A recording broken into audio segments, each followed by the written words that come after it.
And నాకు తెలిసిన విషయం ఏంటంటే మీకు ఇలియానా ఐడియా ఉందా? ఐడియా ఉంది, ఎందుకు తెలియదు. సినిమా హీరోయిన్ బాగా మంచి ఫ్రెండ్ అంటే కదా మీకు? ఫ్రెండే, పరిచయం బాగా బెస్ట్ ఫ్రెండా? అలాగేం కాదు. ఈ మధ్య కాలంలో ఎప్పుడు కలిసి? లేదు. అప్పుడు కలిసిరా? లేదు. ఏదో ఇలియాన్ తోటి ఏం పరిచయం మీకు? మామూలుగా ఫ్రెండ్ సర్కిల్ కదండి. సర్కిల్ పెద్దదని మీకు చాలాసార్లు చెప్పాను కదా. ఇప్పటికి చాలా మంది ఉన్నారు ఫీల్డ్లో. ఇప్పటికి నాగార్జున బిగ్ బాస్ చేస్తారు. ఆయన కాస్ట్యూమ్స్ డిజైన్ చేసేది మా బావగారే, మా మిస్సెస్ వాళ్ళ అన్నయ్య. ఓకే. ఆయన పేరు చెప్పను అనుకోండి, ఎందుకంటే చాలా మంది ఐడియా ఉండి ఉంటుంది. రీసెంట్గా సిగ్నేచర్ స్టూడియోస్కి వెళ్ళినప్పుడు కూడా ఒకరి గురించి చెప్పాను. ఆయన ఫ్రెండ్స్ అంట. సినీ ఫీల్డ్లో చాలా మంది ఉన్నారు, రాజకీయంగానే కాదు, చాలా మంది సినీ ఫీల్డ్ నాకు తెలిసిన వాళ్ళు.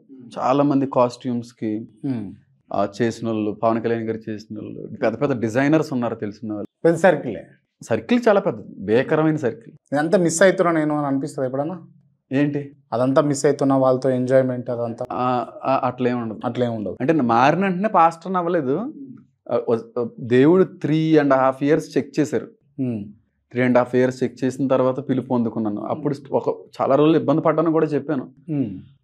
తర్వాత ఇంకా అలవాటైపోయింది. దేవుడు అలాంటి మనసు ఇచ్చాడు. మనిషిగా అలా ఉండాలి అంటే కష్టం, కానీ దేవుడు ఇచ్చాడు.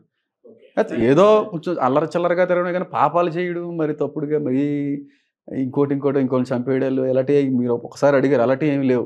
ఇప్పుడు నేను రీసెంట్గా ఇక్కడే మీరు కూర్చున్న ప్లేస్లో కరుణాకర్ సుగునే అండ్ లలిత్ కుమార్ గారు కూర్చున్నారు. ఇంటర్వ్యూ చేసిన ఇంటర్వ్యూలో సర్వే జన సుఖినో భవంతు అన్న పదం గురించి మాట్లాడినా.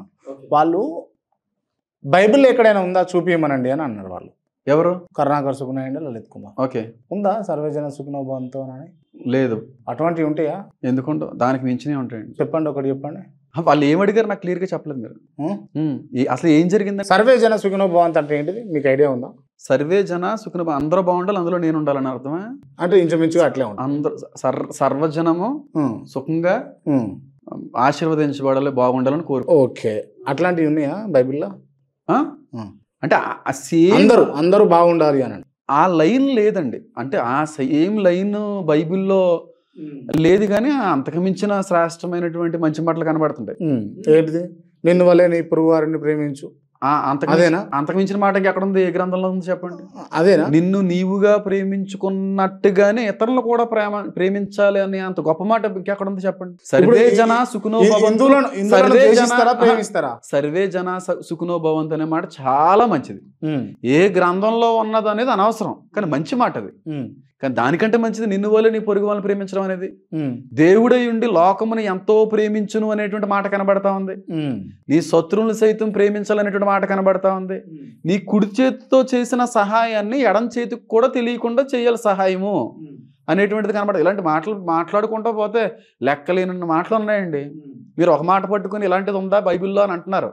బైబిల్లో అన్నింటినీ ఇలాంటివి తీసుకుని వస్తే ఇంకా ఎక్కడా కనబడలేనంత మాదిరికరమైన మంచి మాటలు ఉన్నాయి. కానీ దాన్ని ఆచరించడం అనేది మనలో ఉండాలి. లేదు, అందరూ ఆచరించరు. లేదు, విశ్వాసులు అందరూ ఆచరించరు, పాస్టర్లు అందరూ ఆచరించరు. మీరు బోధిస్తారు కానీ మీ బోధించే వల్ల ఆచరణ ఉండదని దేవుడే చెప్పాడు. కానీ బైబిల్లో దేవుడి కూడా ఆచరించారు కదా, ఉండరు, అందరూ ఆచరించరు సార్. బైబిల్గా ఆచరించేటువంటి వ్యక్తులు వేళ్ళ మీద లెక్క పెట్టుకోవచ్చేమో అన్నట్టుగా ఉంది. చెప్పేవాళ్ళు చాలా మంది ఉన్నాం, కానీ దేవుడు ఉండాలి అనే విధంగా ఉండడం అనేది, అనే విధంగా బ్రతకడం అనేది. అంటే కొంతమంది పాస్టర్లు ఎట్లా తయారయ్యారంటే చెప్పేమో శ్రీరంగ నీతులు, చేసేయేమో గబ్బు పనులు లెక్క తయారయ్యారు. అది నాకు తెలీదు, కానీ ఆచరణ అనేది చాలా కష్టం అండి. నీ పొరుగు వాళ్ళని ప్రేమించాలంటే నిన్ను నీవు ప్రేమించుకున్నట్టుగానే ఇతరులను కూడా ప్రేమించాలి. నీ కొడుకు ఏదైనా తప్పు చేశాడండి, తప్పు చేసినప్పుడు ఎవరన్నా తప్పు చేశాడని అన్నారు అనుకోండి, మీకు బాధ వేస్తుంది. మీ కొడుకు తప్పు చేసినా సరే అది ఎవరికి తెలియకూడదు, పోన్లీ అయిపోయింది, ఏదో అయిపోయింది, ఎవరి దగ్గర మాట్లాడకండి అని అంటారు. అదే మీరు వేరే పిల్లలకని తప్పు చేశారంటే నలుగురు దగ్గర మాట్లాడతారు. అంటే అక్కడ ఏం కనబడట్లేదు? నీ కొడుకు నువ్వు ప్రేమించుకున్నట్టుగా ఇతర పిల్లలు నువ్వు ప్రేమించలేకపోతున్నావు, తప్పిపోతున్నట్టే కదా. ఇప్పుడు మన కూతురు ఏదో తప్పు చేసింది, ఎవరితోనో ఏదో ప్రేమాయణం ఏదో పెట్టుకుంది, అది ఎవరికి తెలియకూడదని కోరుకుంటాం.